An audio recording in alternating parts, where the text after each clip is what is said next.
오늘 함께 나눌 본문 말씀은 신명기 4장 1절에서 8절까지 말씀입니다.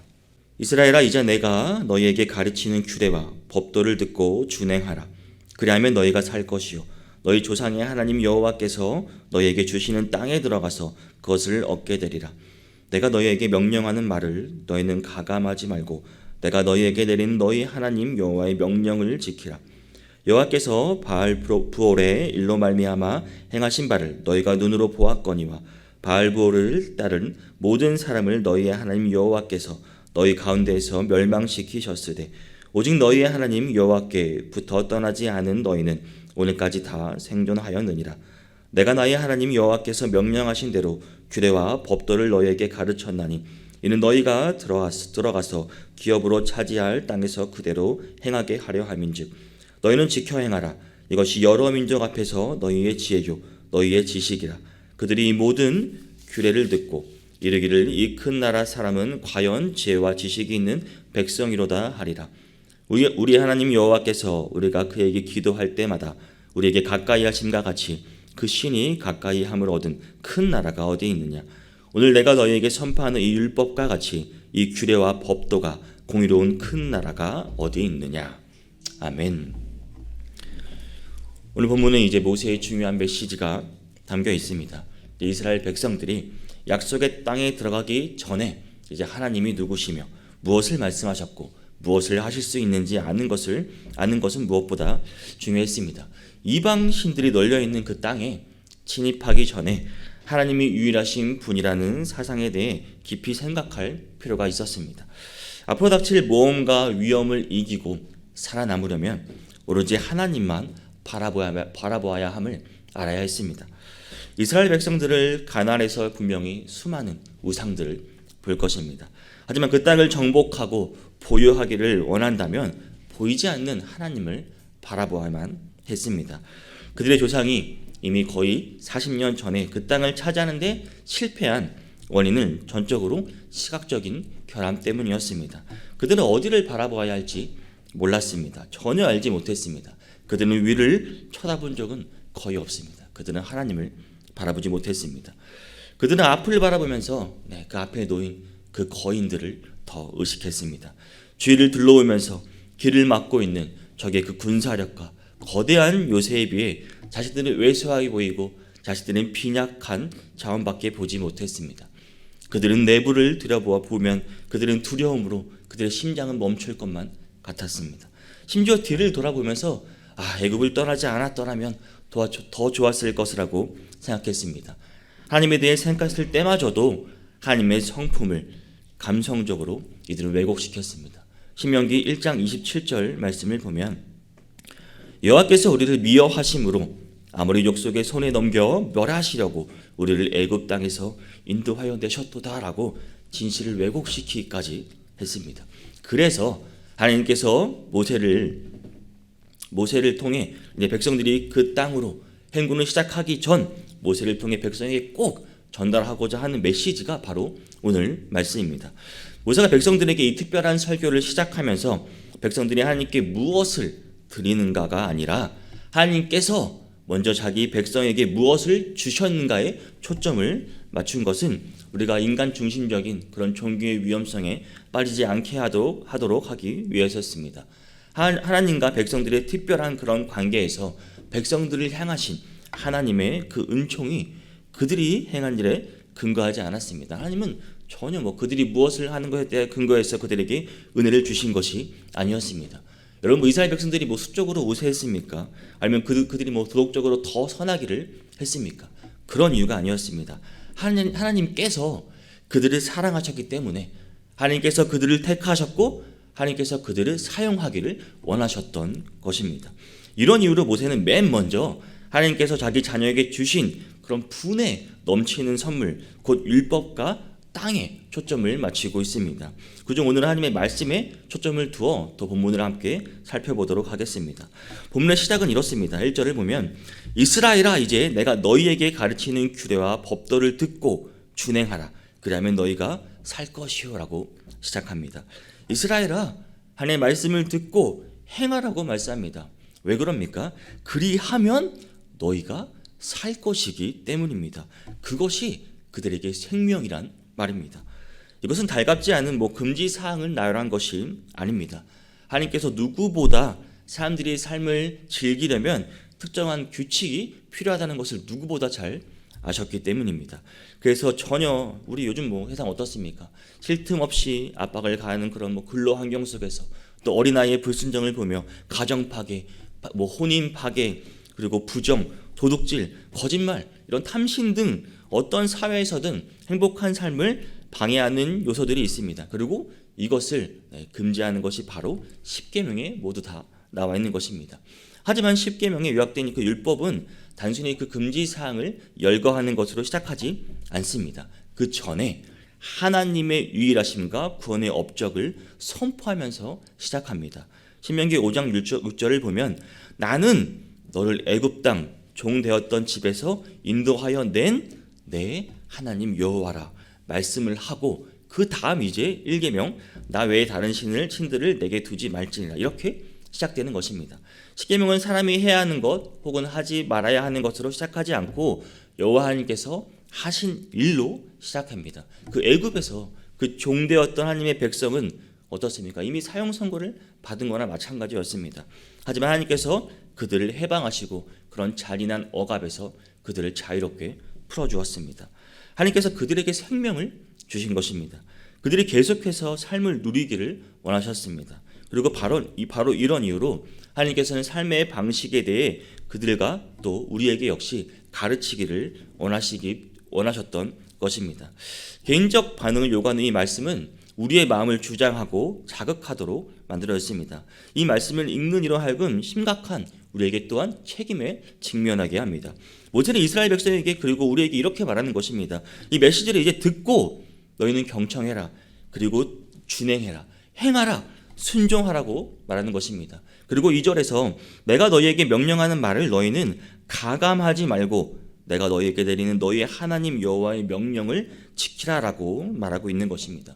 너희가 여호와 하나님의 이 명령을 인식하고 그 말씀의 권위를 존중하며 어떤 것도 가감하지 말고 이것을 지키는 것이 6절에서 말하기를 여러 민족 앞에서 너희의 지혜요 너희의 지식이라 이렇게 요구하고 있는 것입니다.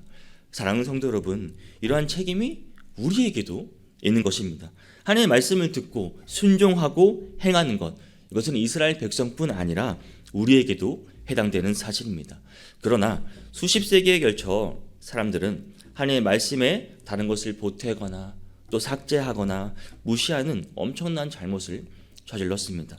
그들은 말씀으로 판단을 받는 대신에 스스로 본인들이 마치 말씀을 판단하고 본인을 더 높이는 일들을 했습니다. 모세의 경고는 분명 필요한 것이었습니다. 심지어 히브리 종교의 전통 내에서도 말씀을 가감하는 일이 일어났습니다. 그리스도께서 사역하시는 동안 바리새인들은 정경에 포함되어 있지 않은 수많은 또 세세한 금지 사항들을 하나님의 말씀에 추가했습니다. 같은 시기에 사두개인들은 그 말씀에서 받아들일 수 없다고 생각하는 것들, 초자연적인 것, 부활, 천사 이런 영들에 대한 교리를 빼버렸습니다. 바리새인들은 율법주의자들이었고 사두개인들은 당시에 파괴적인 이성주의자들이었습니다. 초대교회 당시 어떤 교사는 또 구원과 은혜 또 성례에 대한 성경의 가르침에 대해서 또 다른 내용을 덧붙이는 반면 또 몇 세기 후 이성주의적 성경 연구자들은 성경의 가르침에서 기적적인 요소들 혹은 그리스도의 독특한 신성, 동정녀 탄생, 속죄, 죽으심, 육체적 부활 이런 재림들의 약속 등을 다 제거하여 버렸습니다. 하지만 하나님의 말씀을 가감하는 것은 여러분 이 과거에만 국한된 일이 아닙니다. 분명히 오늘 본문에서 말씀하기를 내가 너희에게 명령하는 말을 너희는 가감하지 말고 내가 너희에게 내리는 너희 하나님의 여호와 명령을 지키라라고 말하고 있습니다. 사랑하는 성도 여러분, 하지만 오늘날도 우리는 우리의 죄를 고백하기보다는 다른 사람의 죄를 질책하는 것이 더 쉽습니다. 우리 역시 비슷한 잘못을 저지를 수 있습니다. 우리의 잘못이 사람들 앞에 잘 드러나지 않는다고 해서 여러분 그것을 사소하게 생각하지 마시기를 바랍니다.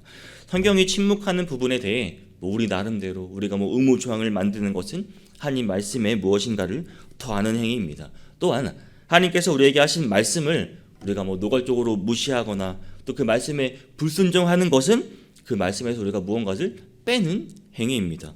그것은 사실상 우리가 성경에 존재하지 않는다고 말하는 것과 같은 것입니다. 그럴 거면 왜 우리가 성경을 읽고 말씀대로 살아간다고 말할 수 있단 말입니까?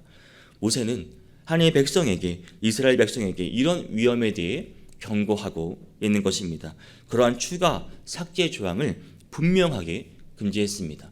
더구나 모세는 광야의 경험을 통해 어떤 사람은 하나님의 말씀을 완전히 무시한다는 것을 알았습니다. 그래서 모세는 하나님의 백성의 역사에서 그 실례를 들어 이 같은 행동이 가져오는 파괴적인 결과들을 주목하게 합니다.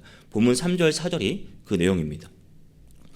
여호와께서 바알보올의 일로 말미암아 행하신 바를 너희가 눈으로 보았거니와 바알보올을 따른 모든 사람을 너희의 하나님 여호와께서 너희 가운데에서 멸망시키셨으되 오직 너희의 하나님 여호와께 붙어 떠나지 않은 너희는 오늘까지 다 생존하였느니라. 모세는 하나님의 말씀을 거부한 데 따른 심각한 결과의 예로서 여호와께서 바알보올의 일로 말미암아 행하신 바를 그들에게 상기시켰습니다.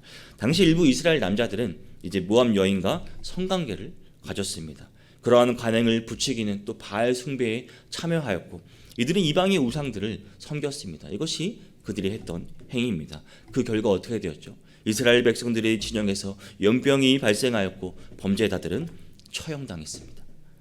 모세는 심판을 받아 죽은 자들과 반면 사도에서 말한 여호와께 붙어 떠나지 않은 너희는 오늘까지 다 생존하였느니라 라고 말하며 그 생명과 죽음의 길을 분명하게 의도적으로 대비시키고 있습니다.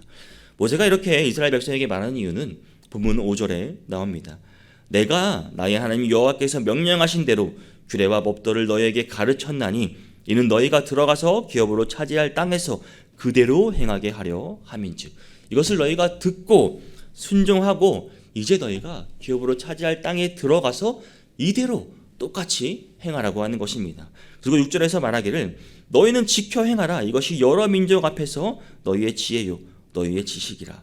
그들이 이 모든 규례를 듣고 이르기를 이 큰 나라 사람은 과연 지혜와 지식이 있는 백성이로다 하리라.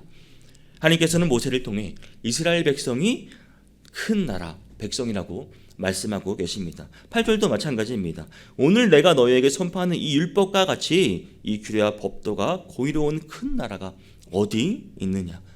하나님께서는 이스라엘이 다른 나라에 하나님의 이름을 알리는 도구가 되기를 원하셨습니다. 하나님을 전하고 너희의 그 이스라엘 백성의 지혜와 지식이 뜻을 통해서 이스라엘이 큰 나라가 되기를 원하셨습니다. 이게 어떻게 여러분 가능합니까? 가능합니다, 여러분. 하나님의 말씀은 권위 있고 어떤 것보다 강력하기 때문입니다. 여러분. 믿으십니까? 그 어떤 말씀보다 효과적으로 전달되기 때문에 사람들을 영적으로 이끌 수 있는 것입니다.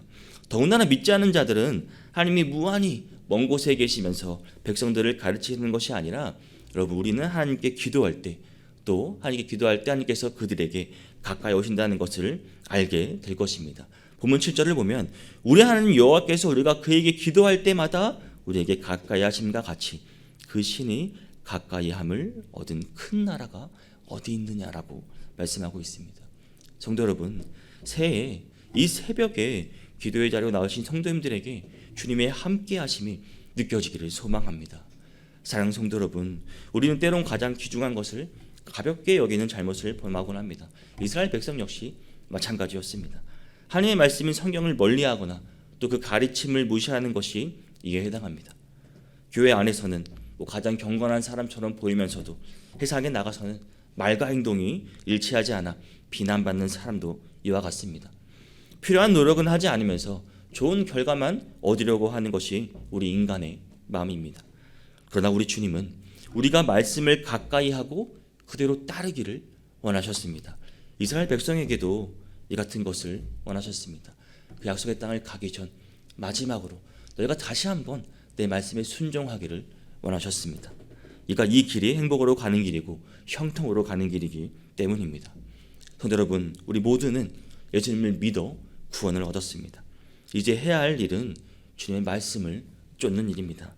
이것이 그리스도와 동행하는 삶입니다. 오늘 본문에서도 이스라엘 백성들이 약속의 땅에 들어가기 전 이 말을 꼭 해줘야 했던 것입니다. 그리고 그대로 살기를 원하셨던 것입니다.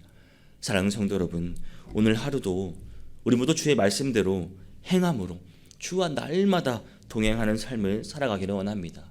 이제 새해입니다. 그렇죠? 오늘 새해의 시작, 그리고 올해가 끝나는 그 시간까지 하루하루 또 새롭게 날마다 주님과 동행하시는 모든 성도님이 되시기를 주님의 이름으로 축복합니다.